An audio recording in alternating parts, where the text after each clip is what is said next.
Hey there, this is Eric Wilkes, an Associate Youth Minister here at Prince of Peace, and I want to tell you a story. So, when I was in 5th grade, I wanted one thing for Christmas, and that thing was a Game Boy Color. It was a big deal.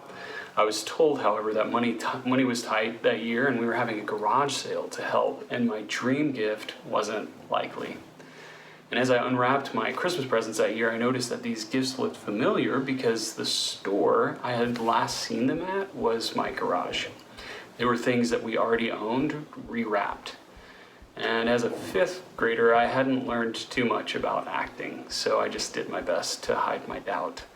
I doubted that I would get what I wanted for Christmas. I doubted that I would see what I hoped for so long. But when my mom told me to make sure I checked the very bottom of the box, I noticed one more present.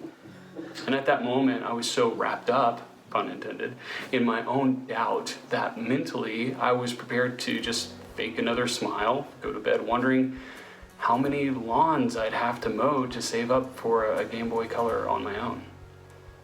But as I unwrapped my final gift, I learned that my mom had, by some miracle, got the last Game Boy Color on the shelf, and all of my doubt disappeared. It was a Christmas I'll never forget. It was amazing.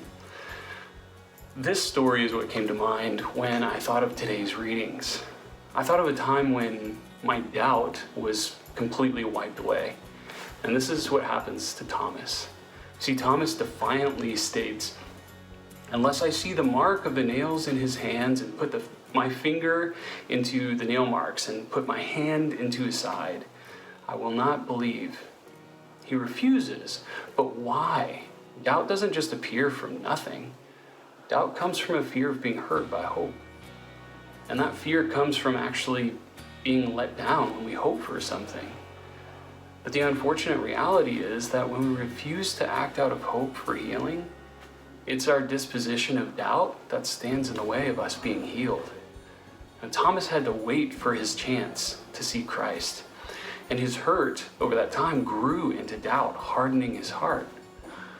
But Jesus came to Thomas and addressed him personally, directly, in peace, saying, "Put your finger here. See my hands. Bring your hand and put it into my side. And do not be unbelieving, but believe." Thomas answered and said to him, "My Lord and my God."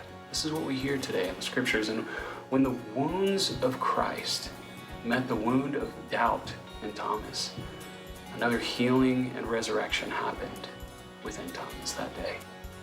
Healing of doubt and resurrection of hope.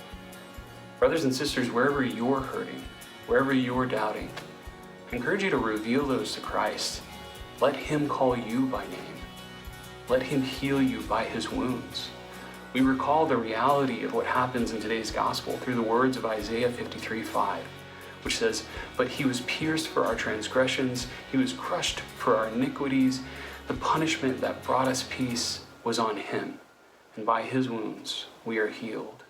So let's recommit today to revealing our hearts to the Lord so that he can heal us. And that through our healing, we can join with Thomas in exclaiming who Jesus is with awe and wonder, "My Lord and my God." From all of us here at Prince of Peace, may God bless you and continue to redeem you.